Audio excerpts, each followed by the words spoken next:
Girdim yattım. Mutfakta gaz var ya, tup ha, onu bilmiyorum, biri açmış mı, gaz dolup duran eve ışık yandırmışlar, mutfak taraf partlamış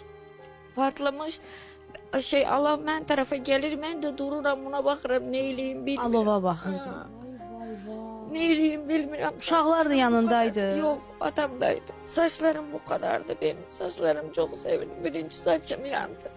Sonra başıma taktı gelip düştü. Yüzeki yere yıkıldım. Alev içinden dürerken ellerim yapıştı kaldı. Koparamadım ellerim yerden. Ellerimin sümükleri kalmıştı. Et beti yoktu, bu ameliyat ola iyileşti. Artık hiçbir şeyim de kalmadı, satacağım.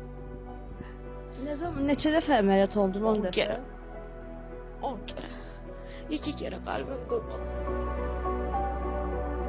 Yox, mən atmarım, mən uşağımın anası, mən tıp bilənlər bilir, mən özümə görə nə qədər imkanım olub, hər şeyimi satmışam, torpağımla, maşınımla, nə deyim sənə. Ha, sevirəm, uşağımın anası, xanlıdır. Ben seviyorum. Yine de can vermek lazım olsa vereceğim yine de. Onun üçün. Aman Allah. Əsl ailə nümunəsidir, dostlar. Hə, necə baxır sənə, nə edir məsələn? Bana yemek pişirir, yıkandırır beni, paltarlarımı yıkayır, bakır, yemeğimi yedirir, dışarıya çıkardı. Sevirdi beni.